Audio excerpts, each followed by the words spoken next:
con lo que hoy vamos a hablar, que es el ciclo del medicamento. Es un ciclo vital, lo mismo que sucede con el ser humano, como habíamos expresado el día de ayer al terminar la clase. Y luego vamos a hacer una serie de consideraciones previas a la realización del segundo capítulo del tema de introducción, que corresponde a la parte de la farmacoterapia razonada, el razonamiento clínico y la característica de lo que se llama medicina basada en evidencias. Bien, vamos a dar inicio a nuestra actividad con la presentación de las diapositivas correspondientes.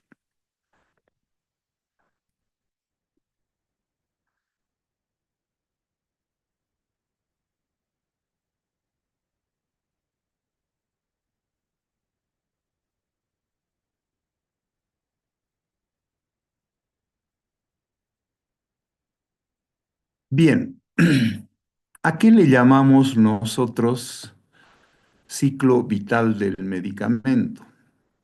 Como expresábamos el día de ayer, le llamamos, igual que a los seres humanos, a todo el proceso en que da lugar a la creación de un algo nuevo, en el caso de los seres humanos, de lo que consideramos nuestra progenie o nuestros descendientes. Eh, Esto quiere decir que se distinguen 5 etapas en la vida, que son la gestación, cuando se concibe el nuevo ser.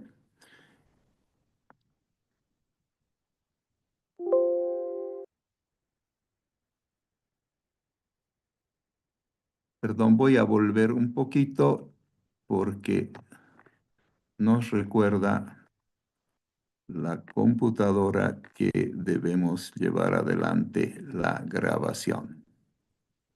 Recording in progress. Ahora sí, estamos listos. Bien, decíamos que el ciclo vital del medicamento, así como el de los seres humanos, comienza con la gestación, continúa con el nacimiento, su crecimiento, su madurez, su envejecimiento o la llegada de la vejez y por último la muerte del ser humano, y exactamente lo mismo sucede con el ciclo vital del medicamento.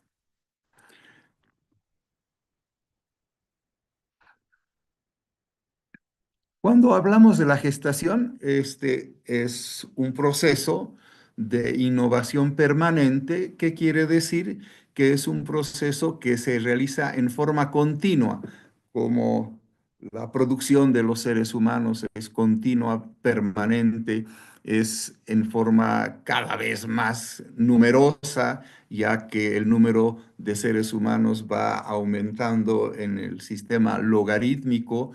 Lo mismo pasa con los medicamentos. De hace años que se conocían unos cuantos, hoy día son millones de medicamentos que se conocen, y en general estos, en su buena parte, lamentablemente, con los que se llaman su nombre genérico, tienen que ser aprendidos por el estudiante, lo que quiere decir que en el léxico que ustedes van a tener son alrededor de 1.200 a 2.000 medicamentos, nombres de medicamentos que van a tener que aprender de los miles de medicamentos que existen. Debido a que existen también una serie de medicamentos, debido a que existe una amplia variedad de moléculas orgánicas que pueden llegar a transformarse en los fármacos, medicamentos o drogas. Hemos dicho que en algún momento de la exposición de estos temas vamos a ver la diferencia que existe, pero que estos términos fármacos, medicamentos o drogas los utilizamos como si fueran sinónimos, aunque no lo son, pero los utilizamos como sinónimos frecuentemente dentro del argot de la terminología médica. La gestación de un fármaco contempla cuatro fases. Eh, Estas cuatro fases se van dando de acuerdo a que existe una fase llamada preclínica, una fase llamada de la fase ya clínica, una de farmacovigilancia, quiere decir, hay que saber qué características tiene el fármaco, vigilarlo continuamente. Como verán, lo mínimo que puede llevar la producción de un fármaco son una década más o menos, generalmente 2 décadas, quiere decir 20 años. En el único momento que existió una tremenda variación en este sentido fue en la aparición de la vacuna contra el COVID, que se tuvieron que vulnerar todos los conceptos que habían porque la población se moría en grandes cantidades y había que hacer lo que se hizo, que vulnerar las reglas y de esa forma que aparezca el medicamento, como ustedes vieron, en meses ya teníamos la posibilidad de haber empezado a utilizar, entre comillas, las vacunas con grandes problemas, con grandes inconvenientes, pero al final con posibilidades de haber sucedido lo que ha sucedido, que fue el empezar el manejo del conflicto como fue el COVID. Y por último, después de la farmacovigilancia, obviamente está todo el procedimiento donde nosotros vemos qué es lo que sucede con el fármaco, si este continúa, habíamos dicho ayer de la aspirina, que viene por 5.000 años ya, y que se mueren muchos fármacos, la talidomida, un año después de haber sido fabricada y vendida, y gracias a Dios, gracias a que las alteraciones que producía eran demasiado claras y no eran frecuentes, porque si hubiera sido algo frecuente como si produjera un resfrío, la figura sería algo diferente. Entonces, vamos a ir estudiando cada una de estas fases. En la fase número 1, el objetivo es verificar la seguridad y la acción. Cuán segura es la acción que tiene una sustancia a la que le llamamos candidata en convertirse un medicamento. En general, para este periodo se utilizan obviamente los animales de inicio y si se ve que existe un fármaco nuevo que tiene seguridad y una acción que quiere ser demostrada y es muy utilitaria, entonces se puede lograr gracias al Código de Nuremberg haciendo todas esas reglas, la utilización de los voluntarios. En la fase 2, el fármaco aspirante es probada en pequeñas poblaciones de personas. Generalmente estas poblaciones son eh, aquellos que van a voluntariamente someterse a los trabajos de investigación para la ayuda a la humanidad en general. En el caso de los voluntarios, en general se utiliza gente que está ubicada, qué sé yo, que tenga condena de muerte porque está en las cárceles y por lo tanto, si pasara algo, bueno, simplemente se adelantó el momento en que debería dejarnos. Estas pequeñas poblaciones que padecen una enfermedad X o Z o una afección que nosotros buscamos a tratar, conforman el grupo en que se va a manejar el fármaco desde el ámbito de su utilización clínica, porque obviamente está utilizado dentro de lo que es una enfermedad o una afección que se tenga. La fase 3 son las pruebas en gran escala, van subiendo como vamos a ver en un diagrama, el número de personas en forma también logarítmica para ir viendo si se puede o no utilizar y de esa manera comprobar la eficacia que tiene el fármaco.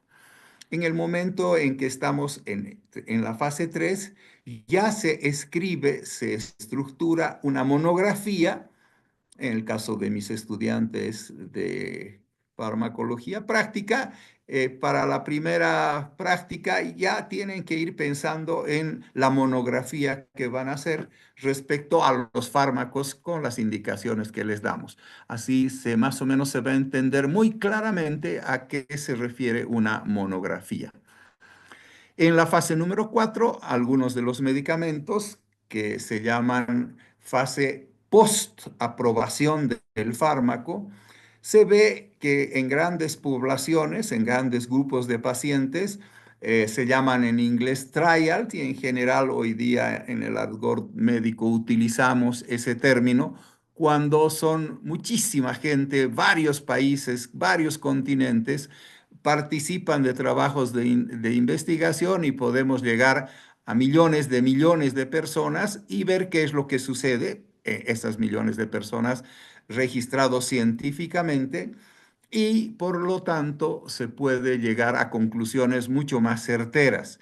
Y también estos trials se realizan por mucho tiempo, quiere decir investigaciones de años, no investigaciones de días o meses, sino de años, y generalmente pasados los 3, 4 años de investigación, con toda la rigurosidad de la ciencia, métodos doble ciego y con todas las características de una investigación científica del más alto nivel para que se pueda lograr la llamada medicina basada en evidencias.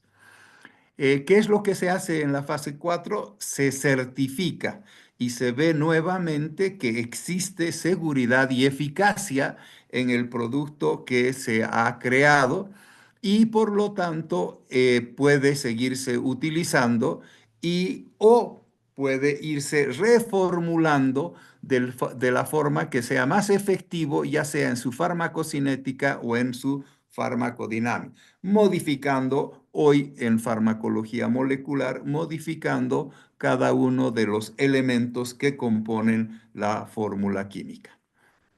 Eh, una obligación es que se requieren, para que se produzca esta cuarta fase, se requieren entre 30 a 40 ensayos clínicos para que el producto pueda ingresar al mercado. Quiere decir, se ha hecho 40, 60 investigaciones clínicas, y una vez que se ha demostrado que son seguro y eficaz, miren el orden. Primero, el ser humano debe ser el que tenga la seguridad de que no le va a producir daño, y la eficacia es que dice que hace lo que dice que hace. Si nosotros lo vemos en el diagrama, los ensayos clínicos comienzan en la parte preclínica, luego pasa a la fase 1, donde existen entre 20 a 100 participantes. En estos momentos del preclínico y fase 1, el medicamento es probado para pruebas en seres humanos. Cuando pasamos a la fase 2, ya pasan de 100 a 1000, 10 veces más el número de participantes. En el caso de la fase 3 pasan a 3000, y el medicamento ya está siendo presentado, estructurada la investigación, publicadas las investigaciones realizadas, sus resultados en forma importante, y se lo somete a la aprobación. Aquí dice Food Drug Administration, que es la FDA, que Trump ya dice que la va a cerrar, no entendemos el por qué, pero la Food Drug Administration es obviamente la que encargada en Estados Unidos, y que nos sirve a casi todo el continente americano como referente. Si el fármaco, si está aprobada por la Food Drug Administration, se puede ser que sea un fármaco de muy buena utilidad. Existen instituciones también en Europa, en Asia, en África, en Australia, en muchos lugares, en muchos países también, que tienen esta institución. En Bolivia tenemos uno que prueba, pero que no necesariamente nos da las características o tiene las características de una institución tan grande como la Food Drug Administration, que es el laboratorio donde se prueban los medicamentos, que es en INLASA, y la encargada además de aceptarlos para la utilización en el país. Luego que se ha pasado, como hemos dicho, de la revisión de la Food Drug Administration, se pasa a la cuarta fase si la aprueba la FDA. En ese momento sí se dice que el medicamento ha sido aprobado y se empieza a trabajar con los primeros 1.000 participantes que se pueden volver 2.000 y luego hasta hacer millones de personas en algún caso específico, cuando seguramente el fármaco necesita también mayor tiempo de prueba. Como ustedes verán en este diagrama, lo que nosotros vemos es todo el procedimiento en que el fármaco debe sufrir el trabajo de investigación para tramitar el permiso correspondiente para la utilización del fármaco en seres humanos. Una vez que este procedimiento ha sido terminado, en ese momento ya se puede, llegada a la fase 4, iniciar la comercialización y requiere, en el caso, como decimos, de esta institución, que puede ser una nación que realiza la administración de las pruebas. Comienza en pruebas por animales, se hace un perfil farmacológico para saber y determinar las acciones útiles y tóxicas del fármaco y qué mecanismos se tiene. En general se utilizan ratones, ratas, perros y otros animales, hoy día bajo condiciones muy especiales, porque el respeto no solo se debe hacer con los seres humanos, sino también con los animales y también con la naturaleza. Por lo tanto, cada vez las acciones se vuelven más rígidas, pero también es cierto que hoy día se fabrican la mayoría de los fármacos, se los fabrica a través de la invención del ser humano y la formulación específica del fármaco de acuerdo a la necesidad, y no se tiene que probar miles de sustancias. Por ejemplo, cuando me tocó investigar el locoto y mandé las pruebas al Japón, para ver su actividad sobre, como gastroenterólogo en la parte gastroenterológica, sobre la úlcera. Y cuando me respondieron los japoneses, me dijeron cuál de los 2.000 componentes que tiene el locoto se lo investigamos, lo que indica también la dificultad enorme que se tiene en un trabajo de investigación, porque hay que investigar si son productos naturales los 1.000 componentes que tiene ese producto natural. Se ve también principalmente la toxicidad reproductiva, se ve la toxicidad crónica a largo plazo y luego de esto ya se pasa, una vez que los ratones, las ratas, los perros, los conejos, los que hayan sido investigados, estos no les ha pasado gran cosa, o porque tampoco se puede extrapolar al 100%.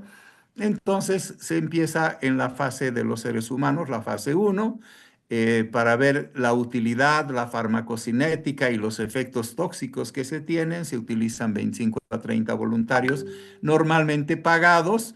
Uno de los pagos en los voluntarios que han sido, que estaban presos, por ejemplo, es disminuir sus tiempos de condena probablemente.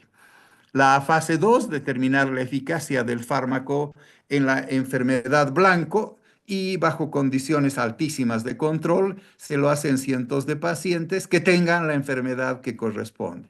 En la fase 3 se determina la enfermedad blanco sobre condiciones del uso frecuente, por lo tanto ya tienen que ser cientos a miles de pacientes. Pasada esta fase y tenido todas las características necesarias, presentados los trabajos de investigación a la institución encargada de aprobar el fármaco, pasa a a la cuarta fase, donde se realiza la vigilancia de las toxicidades que se reportan durante el uso normal.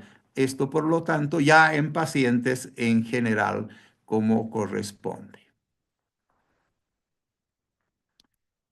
Una vez que se ha gestado el producto, se ha llegado a a la cuarta fase, el nacimiento del nuevo fármaco podemos decir que es cuando se han superado todas las pruebas iniciales exigidas, todas con rigurosidad científica. La partida de nacimiento como el certificado de nacimiento de ustedes es exactamente lo mismo en el fármaco, un registro frente a una autoridad reguladora de característica nacional, en muchos casos también internacional o continental. Todos los obstáculos de laboratorio deben haber sido superados para lograr ese registro que se realiza de un nuevo producto, así nace este producto, donde primero ya su seguridad es la que se demuestra como importante, pero primero es la eficacia. Ya no solamente tiene que ser seguro, sino ser eficaz. Y en tercer plano está la calidad del producto, porque luego va mejorándose a través del tiempo gracias a su farmacocinética y a estudios de farmacodinámica, va mejorándose la calidad del producto, como su seguridad y su eficacia. Se puede decir que el verdadero documento de identidad es la patente. Todo fármaco tiene una patente, quiere decir un trabajo de investigación que ha resultado en un producto de que alguien es el dueño, alguien tiene la propiedad intelectual garantizada de este producto y por lo tanto recibe todos los beneficios económicos correspondientes. A esto se le llama patente. Significa, por lo tanto, que se hace la patente del compuesto principal de un fármaco. ¿Por qué? Porque un fármaco, cuando se convierte en medicamento, tiene varios componentes. Puede venir talco, puede venir otras sustancias que mejoren su absorción, pero del que estamos trabajando para que haya sido este fármaco aceptado es de su compuesto principal, al cual obviamente es el que tiene la acción farmacológica, aunque hay también varios fármacos que son la suma de otros, de varios, para tener un mejor efecto farmacológico. Cuando se da origen al medicamento, verán la diferencia de la nominación. Hablamos del fármaco cuando hablamos de el documento del primer que le da la propiedad intelectual. Y este medicamento puede presentarse con otro fármaco idéntico y no se puede hacer la aceptación. No puede haber patentes de dos sustancias que tienen el mismo compuesto principal. La ceremonia, como el ser humano del bautismo de un medicamento, es la fiesta del marketing. Quiere decir, ¿qué nombre le vamos a poner? Como en la casa, todos se ponen a ponerle nombre al nuevo hermano, al nuevo hijo, al nuevo miembro de la familia. Lo mismo se hace, se ve que sea corto, que pegue, que se entienda, que diga lo que aparentemente hace y así sucesivamente en toda una labor que hoy es la fundamental dentro de la parte empresarial, que es la del marketing. En esto participan médicos, se involucran el financiamiento, existen varios congresos, varios eventos de los médicos, así como de propaganda, revistas especializadas, puntabolas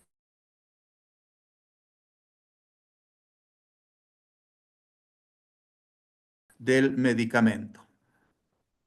Existe un periodo de patente que generalmente es alrededor de 20 años, más o menos igual, como decíamos el día de ayer, los mismos 20 años que tardó en producirse, en poder lograr la aceptación, se le da a la fábrica, a la empresa, a la persona que ha logrado ese fármaco, se le da 20 años para que se reciba la protección de la patente.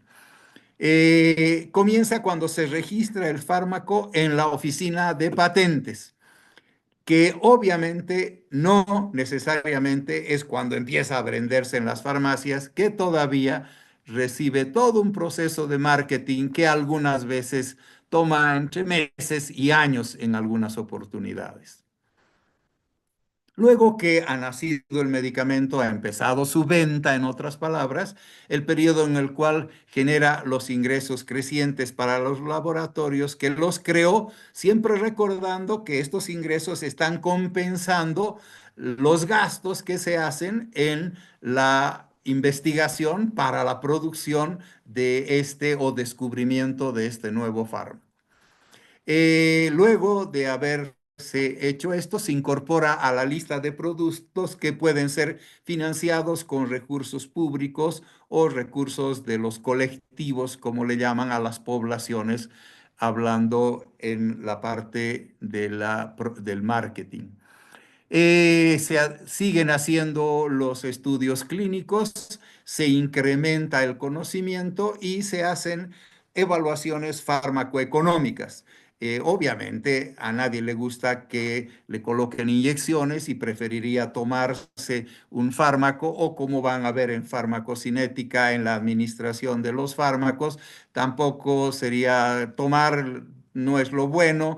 A un supositorio es una obviedad que es mejor tomarse una pastillita, pero mejor colocarse un parchecito hoy y que ese parchecito te tenga 40 días con el fármaco haciendo su efecto, y no tener que estar cada 8 horas, cada X número de tiempo, o en forma X a tal hora, cada 12 horas, tener que tomarlo el fármaco despertándote a la mitad de lo que estuvieras de tu sueño. Estas evaluaciones farmacoeconómicas también van influyendo sobre la parte farmacocinética y la farmacodinámica. Cuando se ha envejecido, quiere decir cuando ya ha pasado el tiempo, los medicamentos tienen dos vías alternativas. Una, en casos de envejecer, significa que obviamente la empresa ha ganado grandes cantidades de dinero, y que si se logra mantener, va a llegar hasta los 20 años recibiendo solo ellos los beneficios de la patente. Si este fármaco ha aparecido otro con otra molécula química, otro compuesto principal, si ha aparecido este nuevo y empieza a venderse menos, y los costos de producción son menores que las ventas, y su propaganda no ha podido lograr lo que se hace con la Coca-Cola, que aunque no sirve para absolutamente nada farmacológicamente hablando, o hoy día en el sentido de alimenticio, más bien es un conflicto, pero sirve para quitarle el sarro a las cosas, para limpiar baños, para eso sirve bastante la Coca-Cola, pero trae conflictos en salud. En ese caso, obviamente, la fábrica decide que el fármaco sea retirado del comercio, o la patente comercial expira y cada cual puede utilizar la fórmula química que fue expresada en los trabajos de investigación y convertir en diferentes versiones que puedan ser, porque han pasado 20 años, mucho más económicas. Y en general, cuando el fármaco ya ha pasado 20 años de su patente, en general los precios han bajado al 40%. Cuando nosotros hablamos de los países, en general, parecería que en todas partes del mundo se protege la parte de las patentes. No es cierto, porque pueden ver ustedes que en Bolivia nos llegan una serie de medicamentos de otros países, no de los países de origen que tienen la patente, con el mismo producto, no necesariamente la misma investigación, pero ya se sabe la seguridad y ya se sabe su eficacia, con el mismo producto y que de acuerdo a su marketing, por ejemplo, la India, la China, Indochina y así sucesivamente, van produciendo los fármacos a precios mucho más baratos. En ese momento vamos a ver que aparece también el registro del fármaco con su nombre genérico y vamos a entender un poquito el cómo se puede producir el copiado de las moléculas en los laboratorios que son la misma molécula de aquel que la inventa. Obviamente estamos hablando de química, por lo tanto, el invento en química de un lugar también puede ser inventado el mismo, hecho el mismo, como lo que sucede con los autos y demás, con las mismas características, y se convierten en competencia. Toda competencia en cualquier producto lo que hace es que se reduzcan los precios. Cuando hay escasez, pasa como en Bolivia, los precios se disparan. ¿Y cuándo se muere un medicamento? Un medicamento se muere cuando ocurre que es retirado del mercado y que su producción descontinúa. ¿Qué quiere decir su producción discontinúa? Quiere decir que no hay otra empresa que se anime a producirlo en el mercado porque no va a tener venta. Si no se vende algo, el producto se muere. Esto es más o menos lo que tendríamos que tener de idea. Sin embargo, podría decirse que son pocos los casos en que los medicamentos tienen, como los seres humanos, muertes naturales.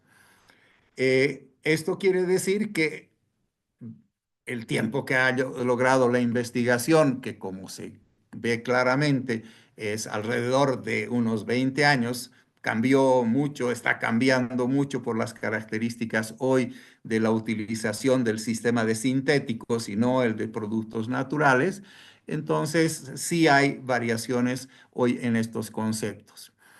Los laboratorios que producen nuevos compuestos eh, están listos para poder ser también relevados por sus antecesores. De hecho, nosotros en el ámbito de la gastroenterología comenzamos utilizando, por ejemplo, ranitidina, cimetidina, y rápidamente pasaron los tiempos. Me tocó hacer investigaciones para nuestra sociedad científica de estudiantes sobre, por ejemplo, otros fármacos que tenían las mismas acciones farmacológicas, pero rapidísimo aparecieron el omeprazol, apareció el pantoprazol y así, rápidamente van apareciendo los compuestos que les han cambiado su farmacocinética y alguna parte, alguna forma de su eficacia en su farmacodinámica, y por lo tanto, hoy día el negocio más grande del mundo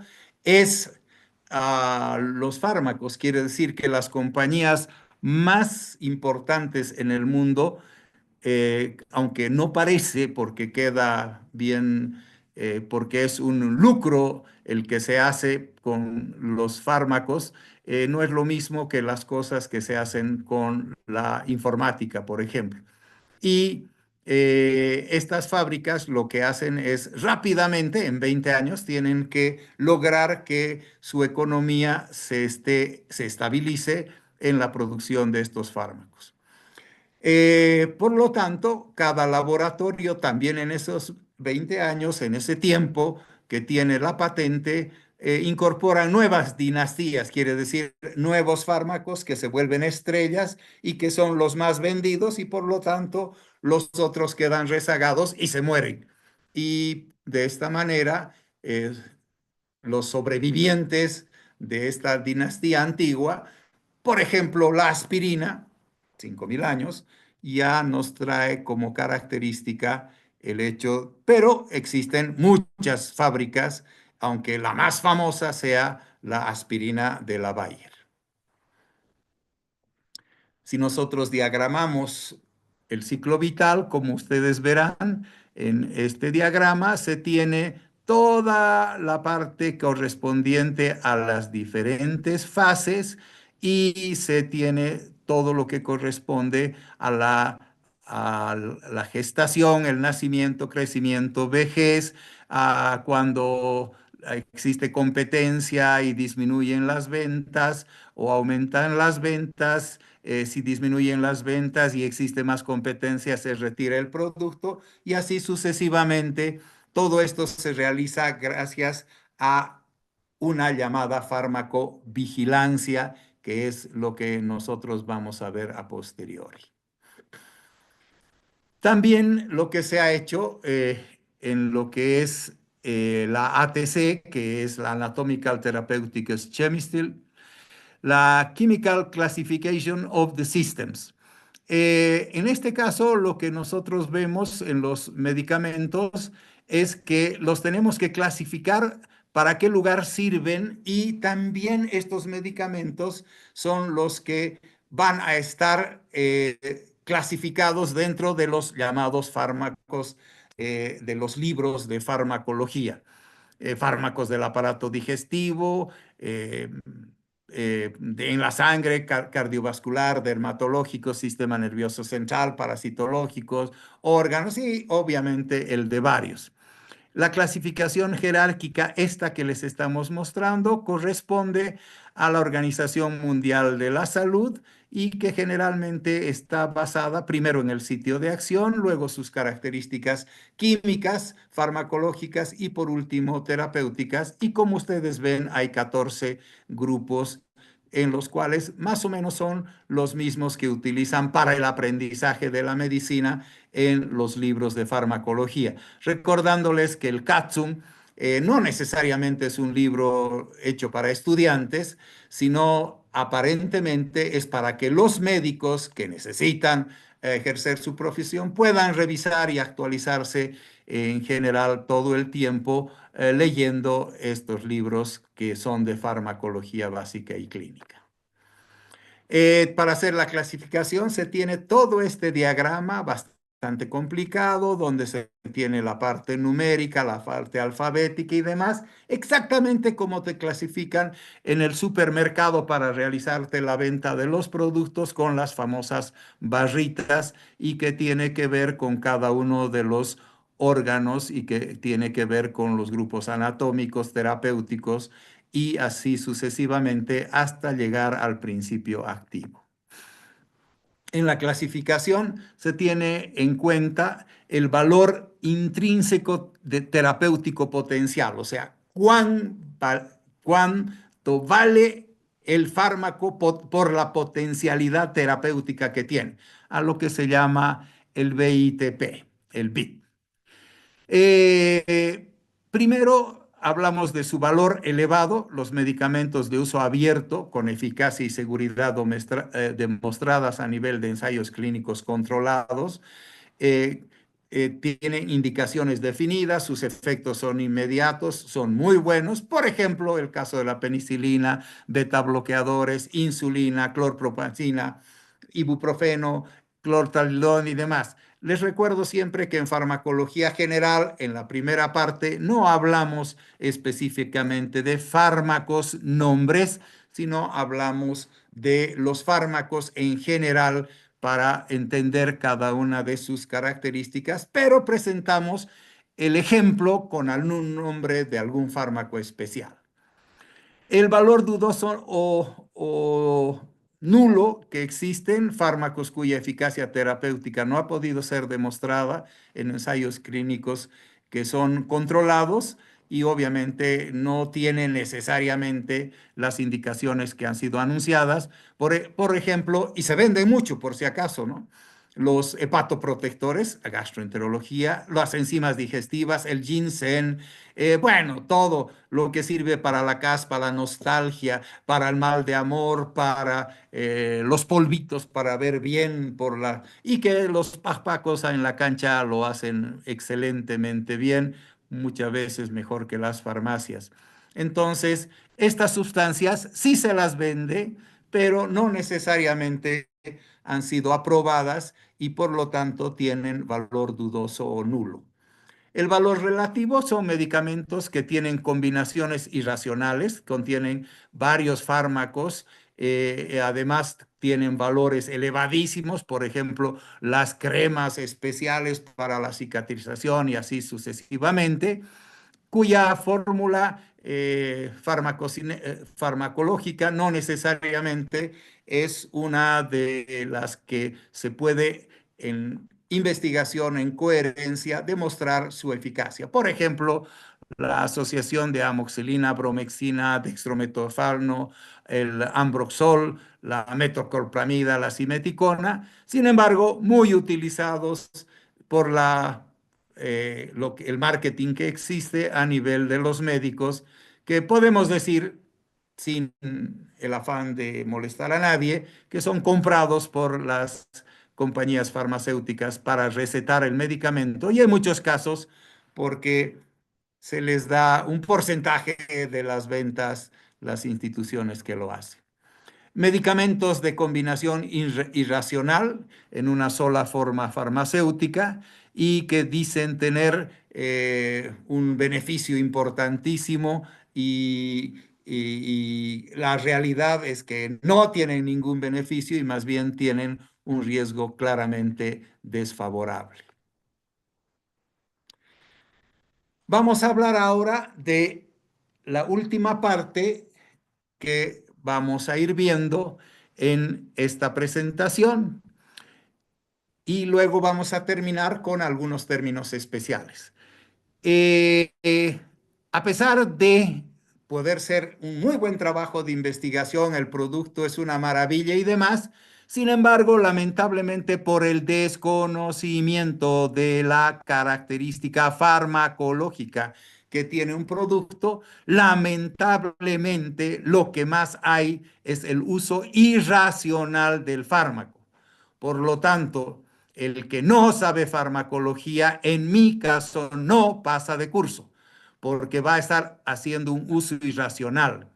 El uso inapropiado de los fármacos prescritos es un problema muy frecuente y grave, de lo cual somos responsables las facultades de medicina y los profesores de farmacología. No trato de incluirme en ese grupo y por eso puedo ser maldito, hijo de tal, y todo lo que se dice de aquellos que tratamos de prestigiar nuestra profesión y no de desprestigiarla como hoy pueden verla. Y por lo tanto, imaginen la cantidad de muertes que producimos, alrededor de 200,000 muertes, 9 millones de hospitalizaciones y gastos de 76 billones de dólares anualmente. Ni siquiera ese 76 billones de dólares es 1000 veces más que el presupuesto de Bolivia. Miren lo que hacemos haciendo votar la plata de un país y matar a nuestra gente. Por lo tanto, por eso siempre demando que el profesor de farmacología debe ser responsable de lo que hace y que su estudiante aprenda, no pase porque mueve la colita, pone la platita y por lo tanto le dan la notita. Los fármacos son la tercera causa de muerte después del cáncer y los problemas cardiovasculares. En las estadísticas, la Organización Mundial de la Salud muestra que en el mundo más del 50% de todos los medicamentos se recetan, se dispensan o se venden en forma inadecuada. No solo erramos los médicos, también las farmacias, también en la parte bioquímica. ¿Quiénes pueden cometer los errores? Primero, el prescriptor, quiere decir el médico. Segundo, el dispensador. Tercero, el fabricante, que le pone una fecha de expiración errada, que le cambia la fecha de expiración, que le pone unas indicaciones clínicas y demás errados y por lo tanto está mal utilizado, por lo tanto irracionalmente utilizado el fármaco. Perdón. El comunicador, comprendiendo diferentes formas de promoción, el paciente que compra sin prescripción médica o porque la vecina, la abuela, la tía o el perro le ha ladrado y por lo tanto cree que es bueno el medicamento, la comunidad científica que se vende a las compañías comerciales y por último las autoridades sanitarias que aprueban medicamentos que lamentablemente no tienen los efectos que deberían ser los efectos que se conocen correctamente y reciben pues como corruptos las coimas correspondientes. ¿Qué tipos de prescripción irracional existen? Las prescripciones de medicamentos pueden ocurrir en forma incorrecta, inadecuada, excesiva, innecesaria para tratar enfermedades. Darle demasiado cantidad de un fármaco creyendo que eso lo va a ayudar y lo único que hace es intoxicarlo. Por lo tanto, una prescripción incorrecta es aquel que receta un medicamento equivocado, porque su diagnóstico estaba equivocado, porque no tiene los conocimientos necesarios para darle eso y le da para la caspa o la nostalgia, le da exactamente el mismo producto porque no sabe qué es lo que tiene que hacer, le da una vía inadecuada para la administración en una forma totalmente inadecuada y generalmente una preparación incorrecta en las condiciones como se almacena lamentablemente en las farmacias o cuando nosotros hacemos las llamadas vacunas. La prescripción inadecuada resulta de la no selección del medicamento más adecuado. Por lo tanto, vamos a ver en el segundo capítulo todo aquello que se hace para seleccionar al fármaco llamado P, que ya lo hemos visto, que es el fármaco adecuado para tratar esa enfermedad en ese paciente. Este medicamento se prescribe porque existe lamentablemente costo raro o escaso y a veces se prescriben medicamentos de menor costo y que no sabemos si es seguro o efectivo. El caso que decíamos de los que no tienen la patente, pero son países que lo producen porque no están en la seguridad que le da la protección de la patente y otras veces que hace que los medicamentos sean inelegibles, que no se elija, que no se tengan que haber elegido y que se los ha juntado y porque actúan entre sí en vez de producir beneficio, porque la receta del buen médico no debe tener más de uno o tres o dos, tres medicamentos, exagerando tres medicamentos. Pero vemos recetas, conozco en los hospitales, en mi condición de director de hospital por más de 20 años, me ha llevado a ver miles de recetas con 12, 15 medicamentos porque el médico no sabe darle si para la caspa, la nostalgia, el mal de amor o los malos sentimientos y afecta el bolsillo de los pacientes porque cree que porque paga mucho y si le receta una aspirina no va a volver el paciente a su consultorio. La prescripción excesiva es cuando el periodo es muy prolongado. En casos de antimicrobianos, se trae como consecuencia lamentablemente una resistencia antimicrobiana y estamos haciendo un desperdicio de recursos, ya que lamentablemente se supone que estos desperdicios a menudo, ¿quién los paga? El paciente. No lo paga el médico. ¿Qué le importa al médico recetar excesivamente si no lo va a pagar él? Sería interesante que, como en algún tipo de medicina, socialmente hablando, es la medicina que se paga al médico por el número de pacientes sanos que tiene rápidamente y no de los pacientes que los mantiene enfermos por toda la vida.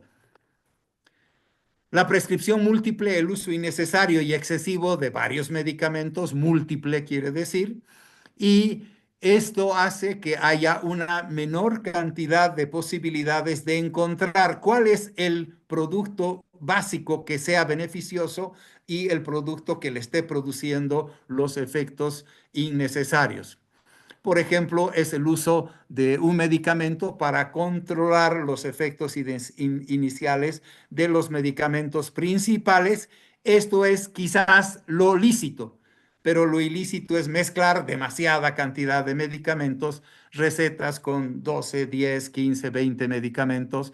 Claro que es una exageración, pero el que no sabe cree que dándole de todo es que puede achuntarle de esa forma a farmacológicamente hablando. Se receta una dosis inadecuada o cantidad insuficiente cuando se da la submedicación y esto llamamos simplemente que es una receta para la conciencia del médico y no para el bolsillo del paciente. También existe modas y por lo tanto la presión por el cambio, existe la necesidad social de mejorar el uso de los medicamentos y por lo tanto también la implementación y control a través de los planes terapéuticos y de esa manera que se marquen las diferencias en la calidad de vida de los pacientes aparentemente. ¿Qué es un plan terapéutico? Que lo vamos a ver en detalle después. Es un fármaco cuya herramienta es el médico posee para el plan terapéutico modificar el curso de la enfermedad. Quiere decir, como hoy día el plan de hacer esta clase o el plan el cronograma de actividades que hemos presentado, es algo que se hace previamente de acuerdo a las necesidades o a las reglas que se tienen. Los medicamentos son componentes de un conjunto de acciones higiénicas que pueden ser dietéticas, dirigidas a obtener resultados concretos sobre la base de un diagnóstico preciso. Diagnóstico preciso. Hay que saber semiología, hay que saber fisiología para saber farmacología. Lamentablemente, por algo que no entendemos, están en el mismo año, no saben nada de semiología, no saben nada de fisiopatología y sin embargo tienen derecho a hacer farmacología. Y algunos, además, llamados especiales, han fracasado haciendo sus clases de fisiología, fracasado en bioquímica y les dan todo el tercer año completo. Y obviamente nadie hace nada y los llaman especiales a esos estudiantes. ¿Qué será su especialidad? Un plan terapéutico considera siempre la edad, el sexo, la situación sociocultural, las enfermedades asociadas, hábitos dietéticos, consumo de otros medicamentos, otras sustancias que se tiene que usan los individuos, el alcohol, los cigarrillos y demás, o el sedentarismo, que es una forma natural de vida hoy. El plan terapéutico siempre debe ser evaluado, por eso va a la reconsulta el médico en forma periódica para ver qué es lo que pasa con enfermedades asociadas o si se está consumiendo otros medicamentos, porque otros médicos sin saber, están recetando otros medicamentos que se contraponen en su acción. El plan terapéutico en el caso de los medicamentos siempre debe fijarse en el medicamento, la dosis, que depende, vamos a ver, de la edad, peso y la indicación médica, la vía de administración, su frecuencia y la duración de sus efectos, llamado vida media del fármaco.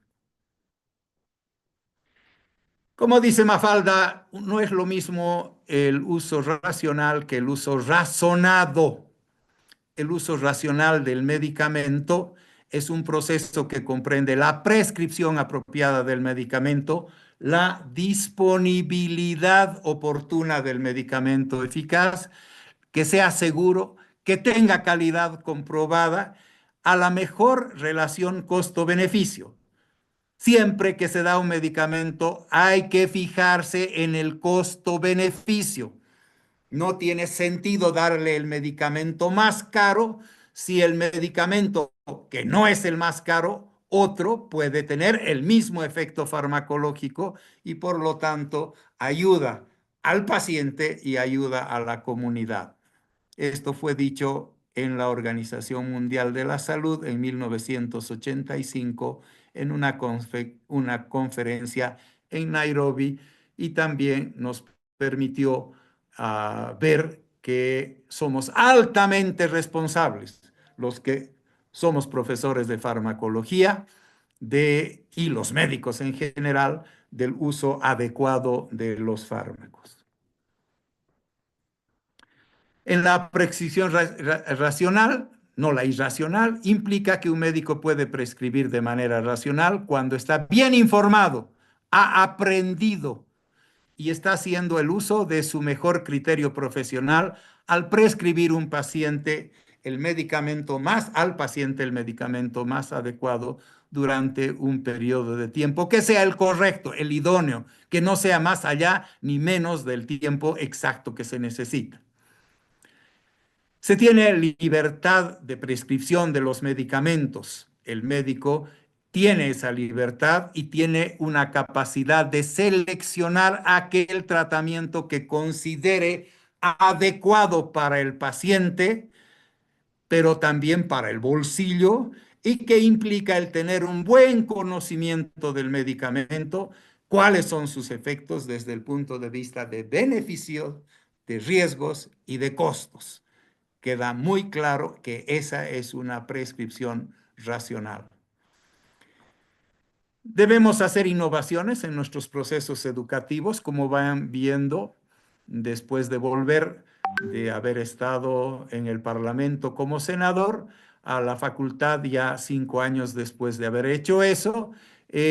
Estamos trabajando en realizar innovaciones porque el haber estado en ese cargo me ha permitido mirar desde la comisión que he estado, la primera comisión del Senado, de los derechos humanos y de la comisión de la parte constitucional y todo lo que corresponde a la legislación y la justicia, me ha hecho ver que es necesario realizar varios cambios en nuestros procesos educativos luego de 53 años de estar enseñando la farmacología.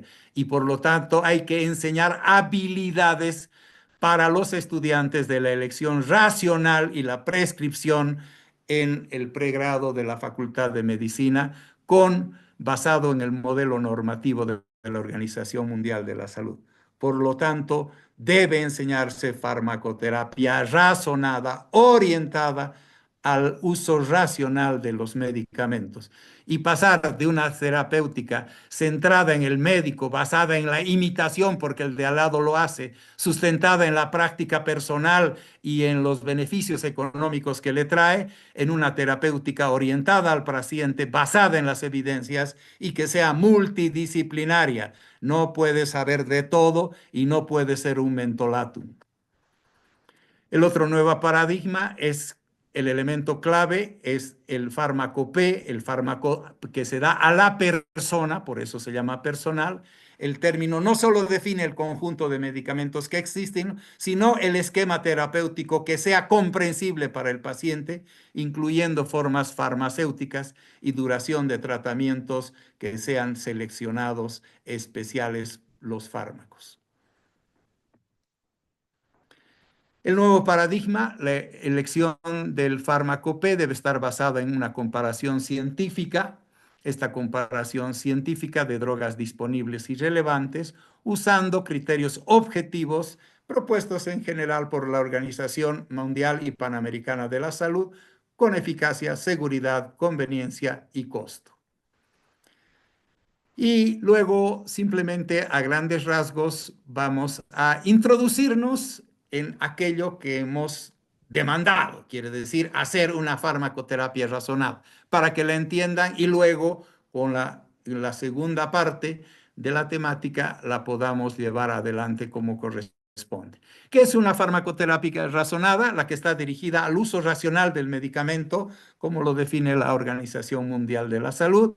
Recibe los medicamentos adecuados de acuerdo a las necesidades clínicas del paciente, en las dosis que corresponde en cada individuo y por el tiempo que sea adecuado y tratando de hacer al menor costo. Eso no quiere decir sacrificando al paciente, ni sacrificando obviamente su bolsillo. Ambas cosas, si no tiene para comprar, no le alcanza el dinero, no lo va a tomar el fármaco. Por lo tanto, ¿para qué le estás recetando? El uso razonado de medicamentos es imprescindible para hacer una selección del medicamento, para definir el lugar que ocupa la terapéutica, y esto es gracias a un aprendizaje de una información adecuada. Si le enseñas todo de la caspa a la nostalgia, no vamos a ayudarlo en nada para tratar su resfrío. El uso racional del medicamento, la selección del medicamento, es un proceso continuo, multidisciplinario, participativo, que se fija eficacia, seguridad, calidad y costo, y que le da el posicionamiento terapéutico con criterios de evidencia científica y de eficiencia en vez de ese lugar del medicamento, que se sepa qué lugar ocupa dentro de nuestro arsenal médico-terapéutico. Quiere decir, ¿qué es lo que debemos hacer? Porque si utilizo un cañón de un tanque para matar una mosca, la mosca se va a morir, obviamente. Pero estoy haciendo una barbaridad, otro asesinato de la economía del paciente y del intelecto de los que usan los fármacos. La selección de medicamentos es un proceso continuo, multidisciplinario y participativo que debe basarse nuevamente, como vamos a repetir hasta el cansancio, eficacia, seguridad, calidad, costo para asegurar el uso racional. Esto debe hacerse en el Servicio Departamental de Salud, en los centros hospitalarios y cada médico a nivel de su actividad privada o su actividad institucional. Por eso hoy existen comités para el uso racional de medicamentos. Así lo hemos hecho nosotros en nuestras actividades hospitalarias, preconizando que el fármaco, lamento decirlo, es un arma y por lo tanto, si no la sabes utilizar, matas. Y aquel que mata debe ir a la cárcel. El posicionamiento terapéutico es una decisión proactiva, quiere decir, no te tienen que decir todos los días que lo hagas, tú lo tienes que hacer, sustentada en la evidencia científica y en la eficiencia, para lograr un lugar importante y saber si el nuevo fármaco que existe en el arsenal terapéutico es o no es aquello que dice la propaganda.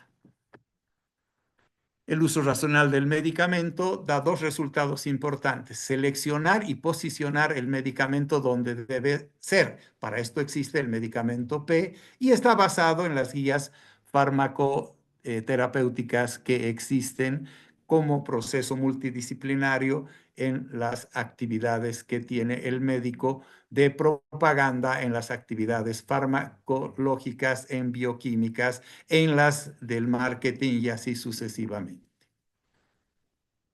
El resultado final es que se va a posicionar un fármaco, se va a seleccionar y este va a ser dado en una guía farmacoterapéutica, y esto es lo que nos dan los entornos, el servicio departamental y el centro hospitalario. En nuestros hospitales, nosotros, el equipo, decidimos cuáles van a ser los fármacos que se venden en nuestra farmacia y que en nuestro hospital van a utilizar los medicamentos. No existe libre albedrío. Pero el médico tiene como prescriptor la capacidad de convertirse en utilizar, según él, el medicamento P, que tiene que ver seguramente en su consultorio en una institución libre, en el sentido de que no es un centro de educación y por lo tanto se debe saber y hacer estadísticas y hacer investigación para saber si el fármaco funciona o no funciona como dice la propaganda, que dice la propaganda.